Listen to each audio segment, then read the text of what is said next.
La commission protestante évangélique de Côte d'Ivoire présente Oindre pour vaincre, saison 4. Le programme le plus oint de l'année 2013, où les choses impossibles deviennent possibles. Des moments uniques de puissance, de gloire, avec les hommes et les femmes de Dieu les plus oints de la nation. Oindre pour vaincre, c'est 4 puissantes séances de révélation et de mystère de la parole et de démonstration de la puissance de Dieu. Amen. Béni soit le nom du Seigneur. Je voudrais que tu prennes ta Bible avec moi.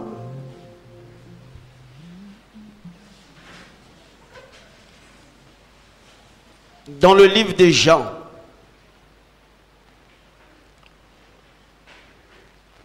Jean chapitre 1. Jean chapitre 1, versets 19 à 23. Voici le témoignage de Jean. Lorsque les Juifs envoyèrent de Jérusalem des sacrificateurs et des Lévites pour lui demander « Toi, qui es-tu » Il confessa sans le nier. Il confessa « Moi, je ne suis pas le Christ ». Et ils lui demandèrent « Quoi donc? Es-tu Élie » Et il dit « Je ne le suis pas. Es-tu prophète » Et il répondit « Non ». Il lui dit alors « Qui es-tu » Afin que nous donnions une réponse à ceux qui nous ont envoyés. Que dis-tu de toi-même? Il dit « Je suis la voix de celui qui crie dans le désert. Rendez droit le chemin du Seigneur, comme a dit le prophète Ésaïe. » Amen. Le thème c'est « Qui es-tu » Je veux commencer par dire que dans le texte qu'on a lu, des gens sont venus rencontrer Jean. Et ils ont posé une question à Jean. Qui es-tu? Jean-Baptiste a commencé à dire, je ne suis pas Élie, je ne suis pas tant, je ne suis pas le Messie. Il dit, c'est vrai, tu n'es pas tout ça. Mais nous, on veut savoir qui tu es. Et il précise maintenant, nous voulons savoir qui tu es afin de donner une réponse à ceux qui nous ont envoyés. Donc ça veut dire que dans la vie, les situations que chacun de nous rencontre viennent pour que nous leur disons qui nous sommes. Je ne sais pas si quelqu'un me saisit. Ce que toi et moi nous rencontrons, c'est pour que nous disions à ces situations-là qui nous sommes. C'est pour que ce qui est caché en nous soit révélé. Est-ce que je peux parler? Les enfants d'Israël sont allés en Égypte. Et lorsqu'ils ont rencontré Pharaon, Joseph leur a dit, dites à Pharaon que vous êtes des bergers depuis votre tendre enfance. Donc lorsqu'ils sont arrivés devant Pharaon, ils ont dit à Pharaon, nous sommes des bergers. Et comme des bergers, nous voulons le territoire de Goshen. Parce que c'est là-bas que l'herbe est verte pour nos brebis. Et la Bible dit qu'ils ont pris le territoire de Goshen. Mais un autre pharaon est venu. Et quand les difficultés ont commencé à se manifester, la Bible dit qu'on a commencé à les chicoter. On a commencé à les éprouver. Ceux qui disent qu'ils étaient bergers. La Bible dit, ce sont eux qui ont construit les tours de Ramsès et de Python. Ça veut dire que les bergers ont découvert qu'en eux, il était caché la statue d'architecte. Donc les situations de la vie ont révélé ce qui était caché en eux. Et je crois ce matin que ce que tu vis a pour objectif de montrer qui tu es. Écoutez, la première chose, si tu veux savoir qui tu es, et si tu veux que les hommes sachent qui tu es, il y a quelque chose qui doit t'arriver. La Bible dit, en Exode au chapitre 3, Moïse allait paître le troupeau de son beau-père Jéthro. Et Moïse, chaque jour, passait dans les montagnes et il y avait un buisson qui était là. Mais chaque fois que Moïse passait, Moïse dépassait le buisson et ne marquait aucun intérêt pour le buisson. Parce que le buisson en lui-même avait une apparence insignifiante. C'était des morceaux de bois avec quelques épines et le buisson lui-même n'avait rien pour attirer Moïse. Donc Moïse dépassait tous les jours le buisson. Mais la Bible dit, un jour, Moïse est venu à passer par là. Mais cette fois-ci, le même buisson qui était insignifiant était enflammé, embrasé. Et la Bible dit, Moïse a dépassé le buisson et une voix est sortie du buisson. Et les Écritures disent, Moïse s'est retourné pour voir. Mais cette fois-ci, Moïse n'a pas continué son chemin parce que la suite de sa destinée dépendait de ce que le buisson allait lui dire. Je veux dire à quelqu'un, les gens vont te regarder dans la vie et ils vont te dépasser parce qu'ils ne voient en toi rien pour les attirer. Les gens vont te regarder, ils ne vont pas faire attention à toi parce que tu n'as pas une apparence qui frappe. Mais lorsque tu seras embrasé par le feu de Dieu, je vois dans mon esprit qu'ils seront obligés de s'arrêter et de te regarder parce que la suite de leur destinée dépendra de ce qui sortira de ta bouche. Non, est-ce que je suis en train de parler à quelqu'un? Je crois que si tu es embrasé, quelque chose va se passer. Lorsque tu seras embrasé dans la prière, lorsque tu seras embrasé par le feu de Dieu, lorsque tu seras embrasé par la consécration, ceux qui te trouvaient insignifiants seront obligés d'écouter les paroles qui sortent de ta bouche parce que plus rien n'ira dans leur vie tant que le buisson n'a pas parlé. On ne peut pas savoir qui tu es et te respecter si tu n'es pas embrasé par le feu de Dieu.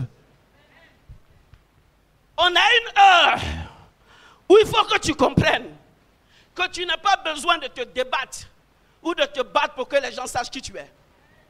Mais lorsque tu es embrasé par la puissance de Dieu, les gens seront obligés de composer avec toi. Est-ce que je peux dire quelque chose? Saül ne s'est jamais battu pour être roi. La Bible dit qu'il était caché derrière les bagages. Mais la royauté allait le trouver derrière les bagages. Là où il était caché. Je vois quelqu'un qui sera embrasé par le feu de Dieu. Et la royauté va venir le trouver là où il est. Non, les gens vont venir le trouver là où il est. Je croyais que si je parlais de toi, tu allais te lever et crier Amen.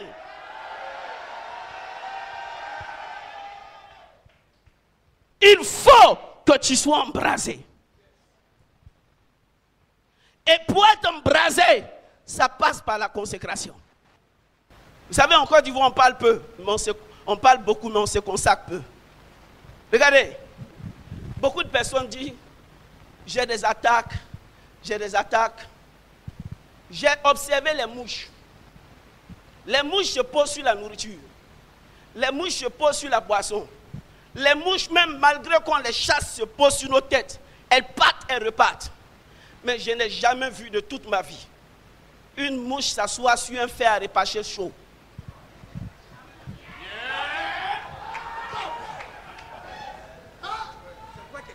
On ne peut pas, lorsqu'on a branché le fer, la mouche dans toute sa vigueur ne peut pas venir se poser là.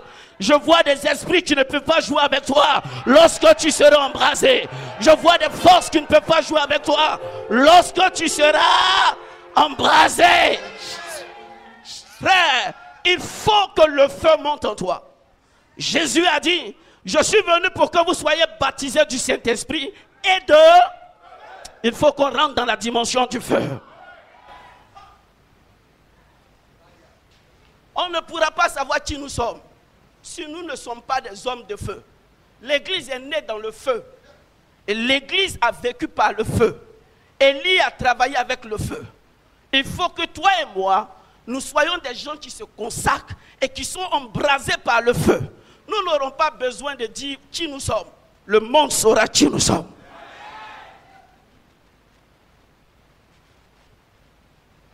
Est-ce que je peux avancer? Je peux parler? Je peux parler? Donc, les situations de la vie viennent pour que tu leur dises qui tu es. Mais ta consécration et le niveau que tu atteins, le niveau dans lequel tu te lèves, va amener les situations à te respecter.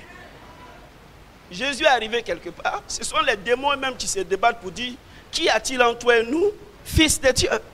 Il n'a pas eu besoin de dire je suis le fils de Dieu. Tu peux prendre tous les titres. Archevêque, bishop, archibishop, docteur, Jésus-Christ bis. Mais tant que tu n'es pas embrasé, les gens ne rendront pas témoignage de toi. Donc j'invite quelqu'un à monter dans la chambre haute ce matin. J'invite quelqu'un à se lever dans la prière ce matin. J'invite quelqu'un à monter dans sa consécration ce matin. Le buisson, lorsqu'il est enflammé, tout le monde s'arrête, même s'il s'appelle Moïse, pour écouter la voix qui sort du buisson. La seconde chose que je veux que tu comprennes, pour qu'on sache qui tu es, on ne peut pas savoir qui tu es tant que tu n'as pas livré des combats et tu sois sorti victorieux de ces combats. C'est les situations que tu vis, dont tu triomphes, qui te donnent une identité. Je vais te dire quelque chose. David a tué un ours. Et il a tué un lion. N'est-ce pas? Et j'ai compris que tu deviens ce que tu tues. Parce que la Bible dit plus tard, quand on parlait de David, on dit David est comme une ours qui a perdu ses petits. Ce qu'il a tué, on l'identifie par rapport à cela. Est-ce que je peux parler à quelqu'un? Écoute-moi bien. Tout le monde dit qu'il allume le feu. Quand ils sont sortis du naufrage, chacun a fait du feu. Mais c'est Paul seul qui a vu une vipère venir s'attaquer à lui. Parce que le feu de Paul est différent du feu des autres. Il y a feu et feu. Lorsque tu vas commencer à t'embraser et tu vas attaquer et secouer le monde des ténèbres, tu sentiras une vipère sortir et ça doit être pour toi le signe que le feu que tu allumes est un feu différent du feu que les autres voient. Est-ce que je parle à quelqu'un ce matin? Est-ce que je parle à quelqu'un ce matin? Je suis en train de te dire que les situations que tu vis, l'opposition que tu vis est une identification prophétique pour te dire qui tu es. Maintenant, je vais dire quelque chose de fort. Nous tous, on a lu Ecclésiaste 10 qui dit que la folie occupe des postes élevés et les princes sont comment? À terre. Qui a lu ça? Les esclaves sont sur les chevaux et les princes sont où ça?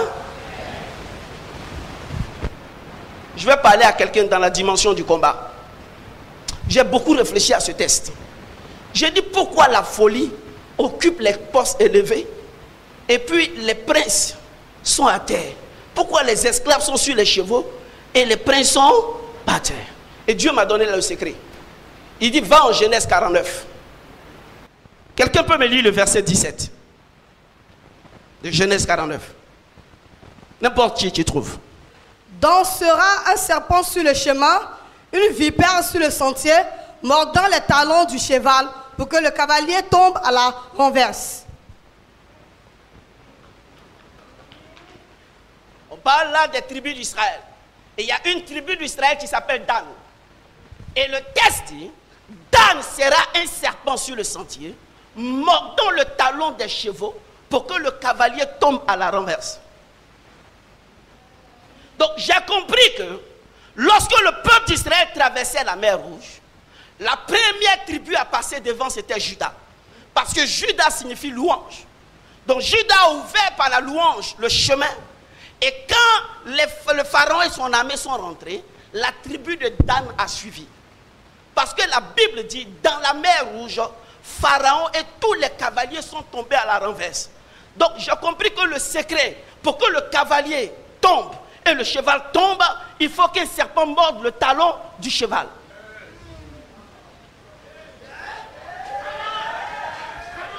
Est-ce que je peux parler à quelqu'un? Alors, j'ai fait un rapprochement. Pourquoi on dit alors que les esclaves sont sur les chevaux et les princes sont à terre? J'ai compris une chose. En Israël, il y a quelque chose qui se passe, même chez les Romains. Quand un chef est sur son cheval, un esclave est à côté. Si jamais le chef fait un faux mouvement qu'il vient tomber, l'esclave doit rapidement monter sur le cheval pour maîtriser la bête en attendant que son maître revienne prendre sa place. Donc ça veut dire que dans le faux mouvement que toi et moi on a fait, un peu de sommeil, un peu de relâchement, un esclave a profité pour s'asseoir sur le cheval. Son rôle c'était de le maîtriser le temps que toi et moi on revienne prendre notre place. Mais comme il ne veut pas descendre et qu'il a commencé à prendre goût au travail, nous devons lui montrer que dans les tribus d'Israël, il y a une tribu qui s'appelle Dan. Nous avons, je vais vous choquer, chaque enfant de Dieu a un serpent avec lui.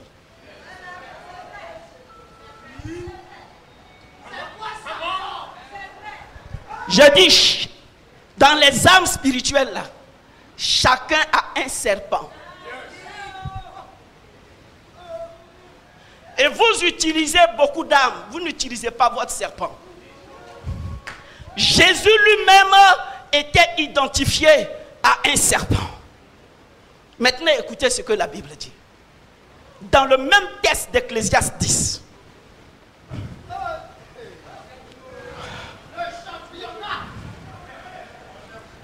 Si Dieu te fait du bien, donne-lui une bonne acclamation.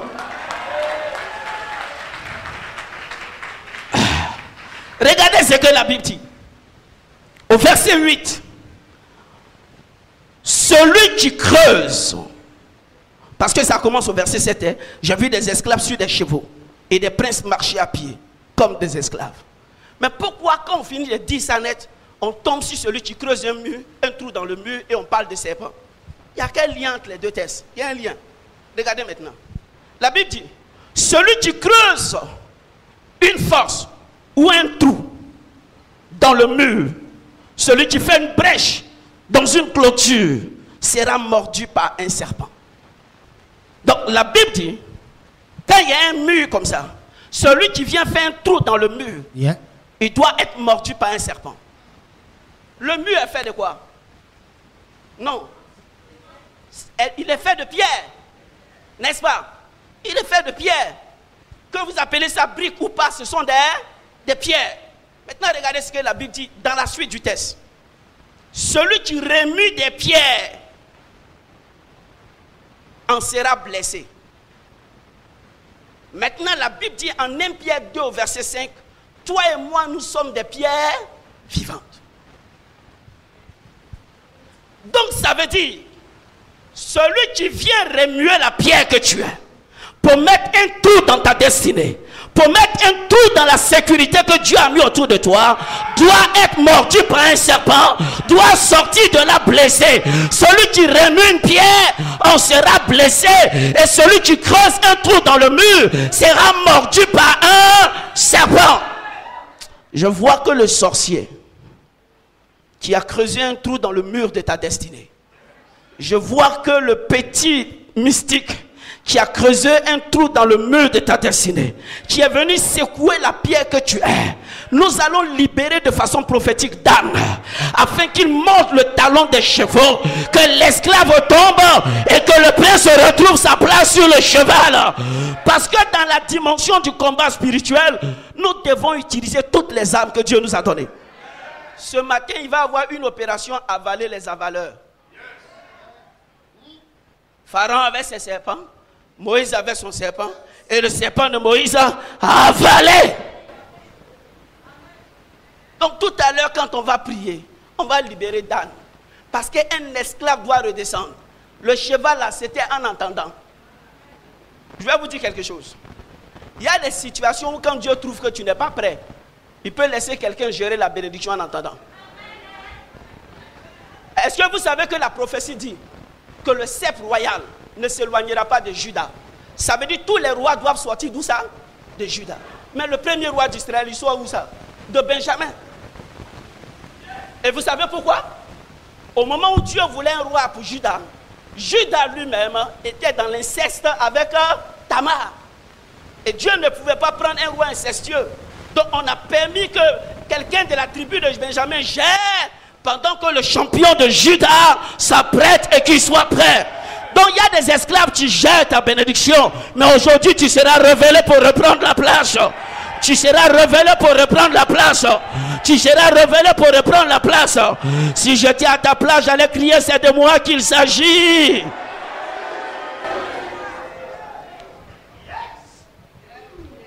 Moi, j'ai compris une chose. Dieu a un fonctionnement différent de l'homme. Tous ceux qui ont une voiture savent que leur voiture a les 4 roues. Et puis nous avons une roue secours. Quand une des vraies roues a un problème, c'est là que nous mettons la secours. Or, Dieu ne fonctionne pas comme ça. La voiture de Dieu a 3 bonnes roues. La 4e roue, c'est la roue secours.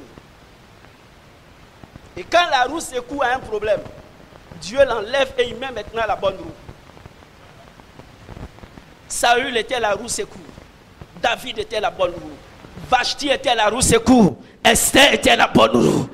J'annonce à quelqu'un, il y a des roues secours qui ont roulé, qui ont agi, le temps que tu sois prêt pour prendre ta royauté. Et ce matin, dans la dimension du combat, nous allons libérer Dan et nous allons reprendre notre royauté. Je parle à quelqu'un? Donc ce matin, on va combattre. Et dans la dimension du combat, c'est vrai qu'on va libérer Dan et tout ça, mais dans la dimension du combat, il y a une autre dimension à laquelle on doit faire attention. Quand l'ennemi sent que vous l'affrontez de face, il y a une situation qu'il utilise pour la... Et souvent on ne fait pas attention. 1 Samuel 22 dit, au moment où David était en train de parler de bonnes choses avec le sacrificateur, il y avait un monsieur qui était à côté qui s'appelait Doeg. Doeg a tout écouté. Il a tout entendu.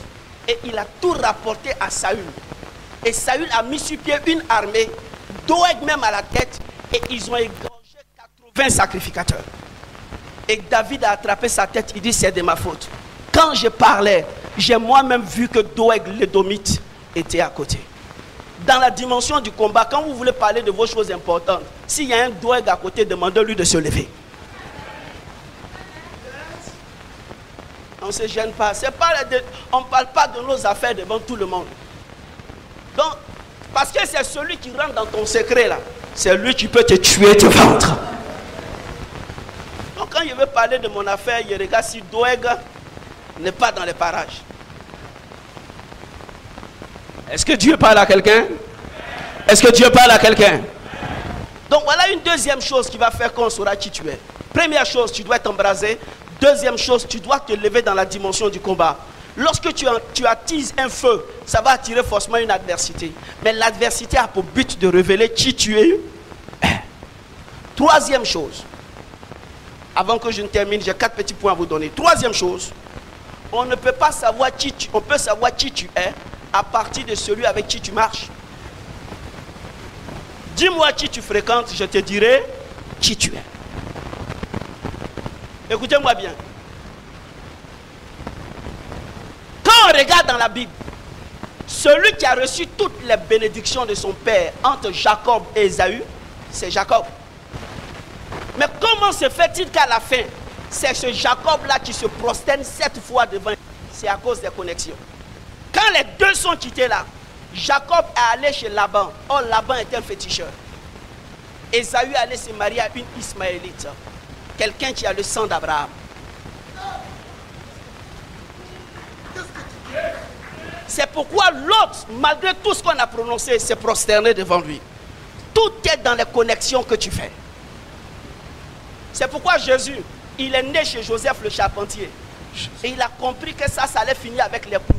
Vers la fin de sa vie, il a changé de Joseph. Il a pris Joseph d'Arimathée. Pour que celui-là vienne le faire sortir du tombeau. Si tu comprends que ça te plaît, viens faire une offrande. Amen. Donc, fais attention à celui à qui tu te frottes. Tu n'es pas obligé de composer à tout le monde. Les aigles volent seuls dans le ciel. Ah. Et avec Dieu, ce n'est pas une question de démocratie. Tu peux être seul et puis tu as raison.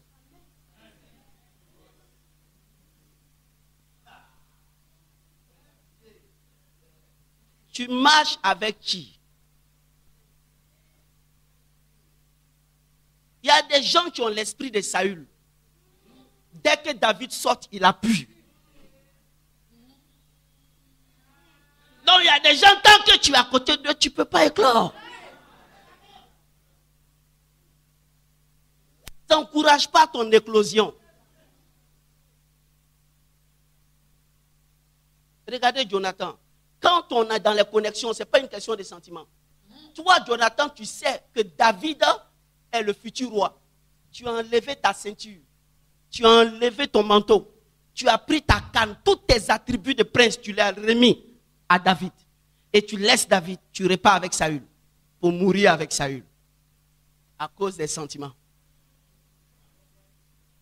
Il y a longtemps, on est ensemble. Il y a longtemps, on a souffert. La vie est comme une page en écriture. C'est comme une pièce de théâtre. Il y a des gens qui rentrent dans ta vie. Lorsqu'ils finissent leur part de scène, il faut les laisser partir.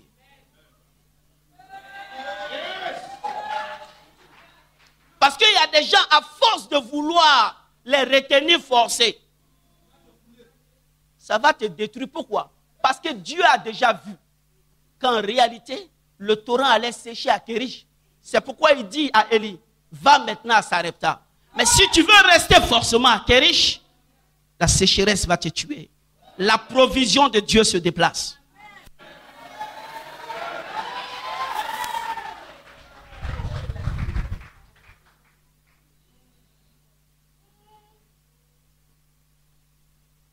Il y a des gens, leur rôle, ils doivent rentrer dans ta vie. Ils doivent participer, mais ils ne doivent pas assister à ta gloire. Ils sont comme Judas, ils doivent mourir avant que tu ne sois révélé. Donc je fais attention à mes connexions. Je fais attention à qui est avec moi. Parce qu'on va t'identifier par rapport à qui tu es. Regardez, aujourd'hui quand on regarde le bishop César Cassier, on voit Duncan Williams ça derrière. Quand tu me regardes, tu vois le prophète Kakou derrière. Toi, tu marches avec qui?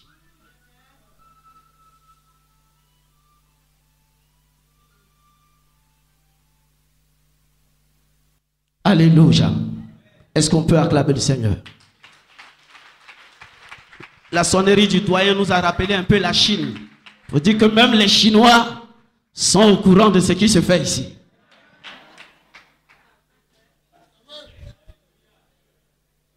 Alléluia. Mon ami, c'est une affaire de connexion. Et même dans la connexion, ne va pas te connecter à quelqu'un parce que tu trouves qu'il a de l'argent. La bénédiction, quand on dit la bénédiction, ce n'est pas d'abord voiture, maison et tout ça. Bénédiction, il y a deux mots dedans. Il y a béné, qui veut dire bonne.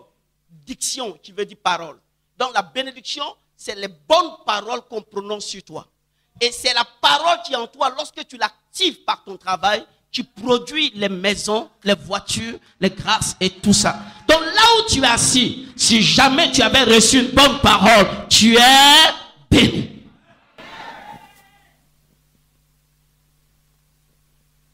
C'est bon de marcher avec quelqu'un qui est bien, parce qu'il te tire vers le haut. Mais comprends que, quel que soit le niveau où il te tire, c'est ce qui est en toi là, qui fera ta prospérité. Je parle à quelqu'un? Je parle à quelqu'un?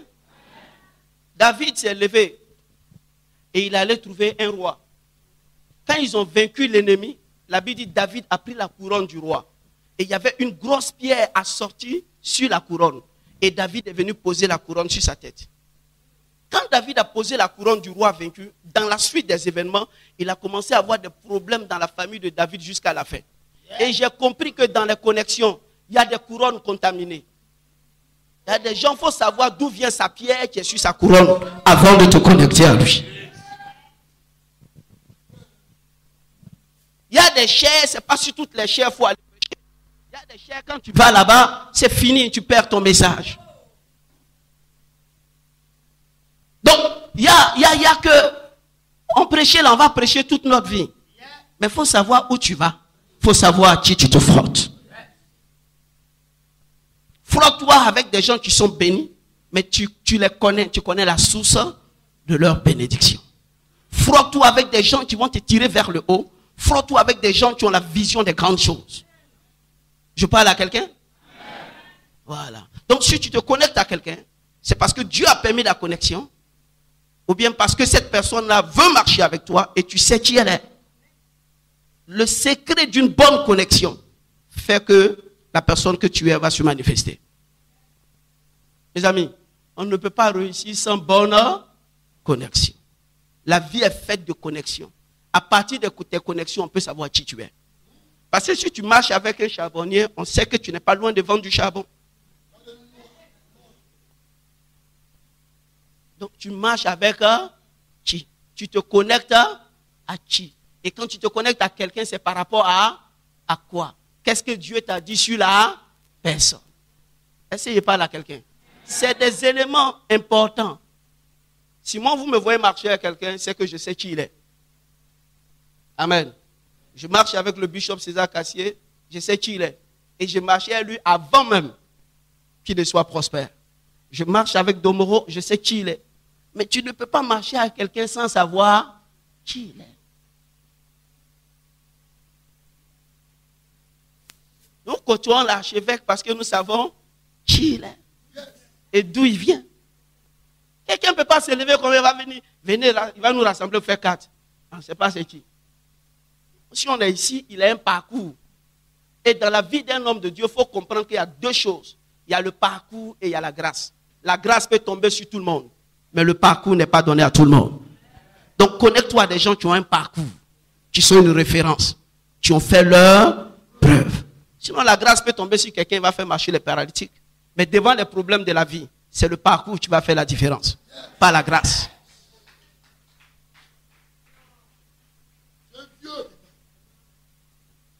Quelqu'un est béni? Dis à quelqu'un à qui te connectes-tu. La dernière chose qui est très importante à savoir, c'est l'esprit du sacrifice.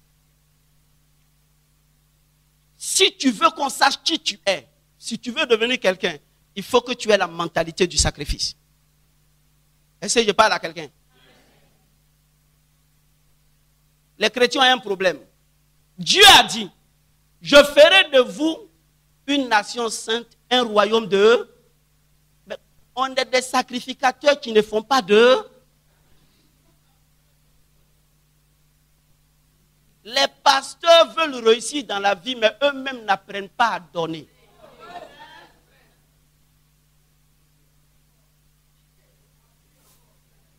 Pourtant, tu aimes qu'on te donne.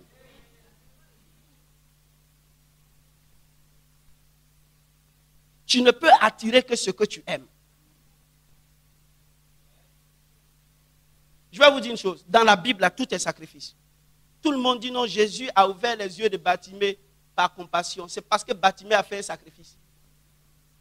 Bartimée est né aveugle. Un aveugle ne peut pas emmener son argent à la banque. Il va faire les comptes comment? Il ne peut pas confier son argent aussi à son ami. Donc, depuis que Bartimée est né, qu'il m'a dit, son argent est dans son manteau.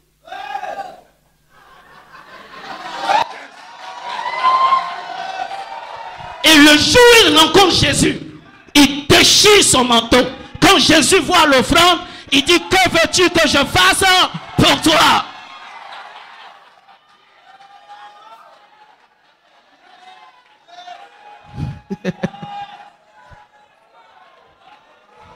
Donc si tu veux que tes yeux s'ouvrent sur ta voiture, il faut que tu fasses un sacrifice. Si tu veux que tes yeux s'ouvrent, sois un homme, une femme de sacrifice. Bartimée, son argent est dans son boubou là. Il se promène avec ça. C'est ça, il a mis devant Jésus comme ça.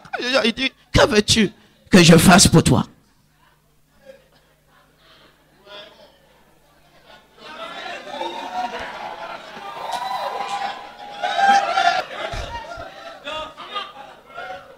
Est-ce que quelqu'un me saisit?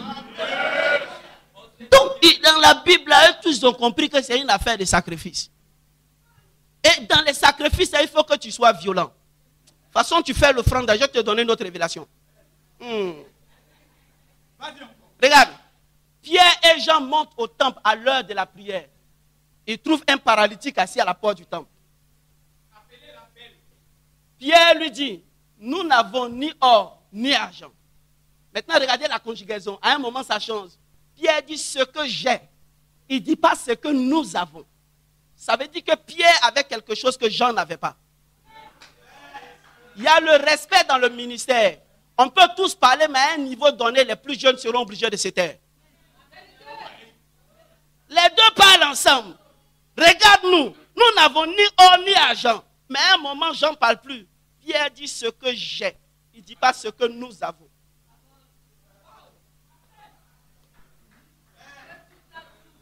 Les pères ont quelque chose que les jeunes n'ont pas.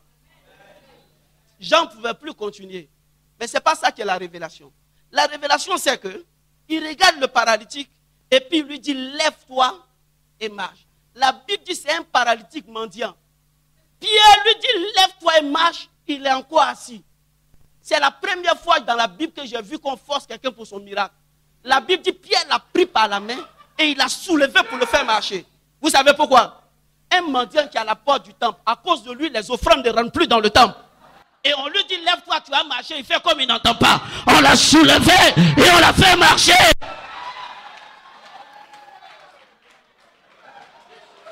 Tous ceux qui viennent au culte, leur offrande reste là. Maintenant, on dit, marche, il est là. Ce matin, tout ce qui veut t'empêcher d'entrer dans le temple de ta bénédiction, on va faire lever ça de force et on va faire marcher cela de force.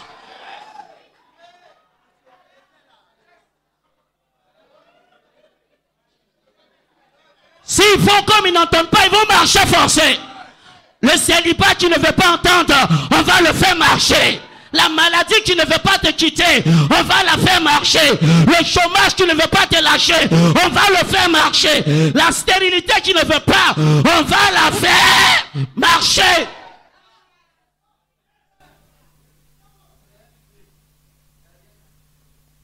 Donc tout ce qui est en danger pour votre destinée, qui ne veut pas que vous posiez les actions, forcez-vous de dégager cela. Ayez la mentalité du sacrifice.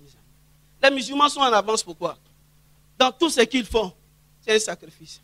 Vous savez, pour maintenir la forme, j'ai décidé de jouer au football. Et chaque lundi, je vais jouer au foot.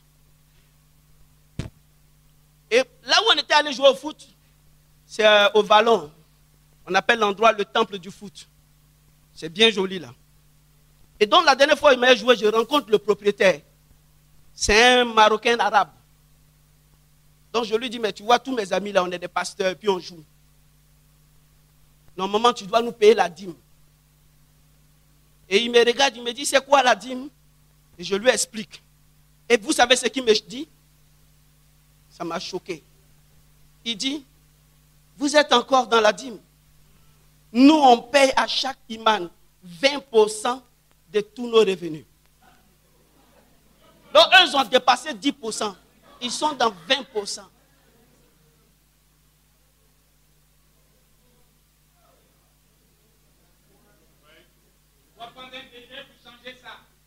Voilà pourquoi ils prospèrent, ils réussissent. Il dit, notre revenu annuel, on donne 20%.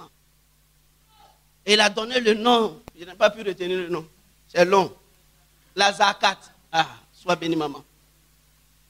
Donc, les gens ont compris que c'est avec le sacrifice qu'ils peuvent réussir. Je vais te dire quelque chose qui va te choquer.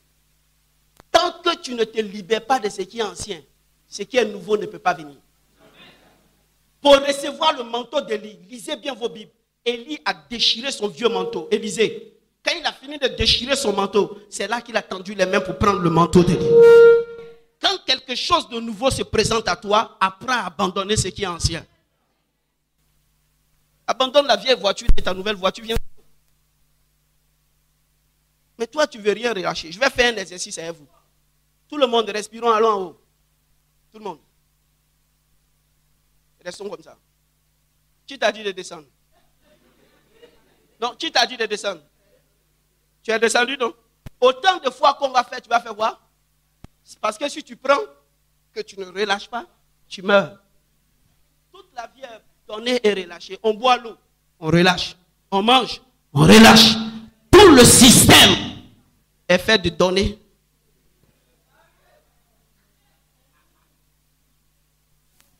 Toi, tu prends, tu ne veux pas relâcher. Fais ta main comme ça. Quand elle est fermée comme ça, est-ce qu'on peut déposer quelque chose dedans? Mais lorsque tu ouvres, tu as la possibilité de donner, mais de recevoir. Donc le problème des chrétiens, ils sont avares. Je vais vous terminer en vous disant quelque chose. Dieu ne résiste pas devant le sacrifice. Jésus lui-même est un sacrifice. J'ai lu dans la Bible en 1 Roi 3. Et ça m'a marqué. Les gens sont allés attaquer le roi de Moab. Le Moabite, ils sont allés l'attaquer. Et la Bible dit Israël l'a tellement coincé que le roi de Moab ne savait plus que faire. En dernier recours, il a libéré sa garde royale. C'est un président. Mais la garde républicaine royale n'a pas pu arrêter Israël. Quand Israël est rentré dans le palais, vous savez ce que le roi de Moab a fait? La Bible dit il a pris son fils unique et il allait mettre la tête de son fils sur la clôture et il a égorgé son fils. Et le sang de l'enfant a commencé à couler sur le mur. Dieu a changé de camp. Parce que Dieu a vu que ce roi païen-là était déjà dans la révélation du Dieu qui allait donner son fils unique pour nous. Et Dieu a dit à Israël, retournez chez vous. Quelqu'un qui donne son héritier, on ne peut plus le tuer. On a laissé vivre le roi de Moab. Le Dieu d'Israël, ce jour-là, est devenu pour un moment le Dieu de Moab. À cause du sacrifice. Soit quelqu'un, à un moment donné de ta vie, qui dise qu'est-ce que je dois relâcher pour entrer dans autre chose. Est-ce que je parle à quelqu'un? Ce n'est pas tout qui est jeûne et prière combat. Il y a des moments où tu dois agir, tu dois libérer quelque chose comme Batimée. Et tes yeux vont s'ouvrir sur autre chose. Si nous ne faisons pas de sacrifices, ça ne peut pas aller. Et dans les sacrifices, il y a un dernier sacrifice sur lequel je vais insister, c'est le sacrifice de notre travail. Écoutez-moi bien. Il faut travailler à l'église, mes amis. On n'est pas à l'église pour dire, on est des hommes de Dieu, on a tel titre, et puis on ne travaille pas. Il faut travailler. L'église, là, tout ce que tu es en train de chercher comme richesse se trouve dans l'église. En Jean chapitre 2, quand Jésus est rentré dans le temple, il a chassé les vendeurs de bœufs, il a chassé les vendeurs de brebis, il a chassé tout le monde. Mais lisez bien vos Bibles. Quand il est arrivé sur l'argent, on dit qu'il a répandu l'argent dans le temple. Ils n'ont pas fait sortir l'argent hors du temple. Jésus, quoi. Quand il est arrivé sur l'argent, il a déchiré l'argent et répandu dans le temple. Donc l'argent que tu cherches est dans le temple. Si tu travailles, Dieu va bénir ton ministère. Et tu mangeras à partir de ce ministère. Il faut travailler. Moi, il m'arrive d'être assis à l'église en train de recevoir les gens jusqu'à 23h30, 22h. Tant que je ne les ai pas tous écoutés, je ne bouge pas. Mais il faut durer là aussi pour voir qu'est-ce qu'il y a dans chaque réception. Et un dernier sacrifice qu'on doit faire, faites des affaires. Il ne faut pas rester sur l'onction. Il a dit quelque chose de très fort. Il y a une femme qui est dans la Bible, son mari est un prophète. Il craint Dieu, il a l'onction.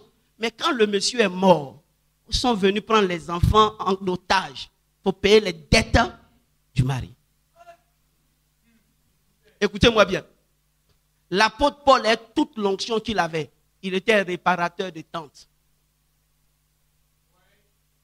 Quand tu dis je suis homme de Dieu, je suis homme de Dieu, mais j'ai des magasins.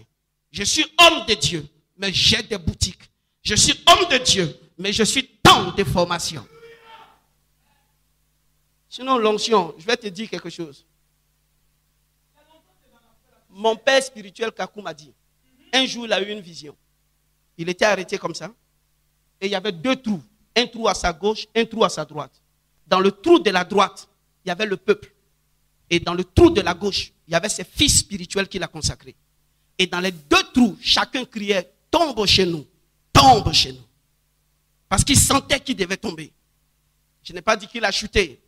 Mais c'est une vision que Dieu lui donne pour lui enseigner quelque chose. Alors il dit à Dieu, mais où dois-je tomber? Dieu lui dit, tombe chez tes enfants que tu as formés qui sont sortis de toi. Parce que le peuple qui est là, l'onction, le jour que tu as un problème, tous ceux que tu vois en train de crier tombe chez nous vont te lâcher. Donc pour le moment, tu es en train de prendre les 10 000 les offrandes. Mais le peuple là, il est changeant. Il faut que tu aies une activité. Aide ton compte bancaire, entreprends quelque chose. Laisse quelqu'un gérer, mais c'est pour toi. Si nous ne faisons pas ce sacrifice, que la mort surprend certains, nous allons laisser nos femmes sans personne, nos enfants sans personne. Voici des choses qu'on peut faire et les gens sauront qui nous sommes. Et les gens verront qui nous sommes. Si tu as été béni, j'aimerais que tu acclames le Seigneur avec moi. Si tu as été béni, je veux que tu acclames le Seigneur bien avec moi.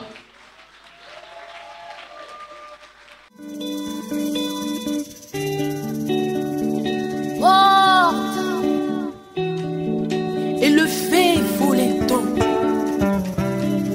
et que le roi de gloire fasse son entrée. Qui est donc ce roi de gloire? L'Éternel fort et puissant. Voici le roi de gloire.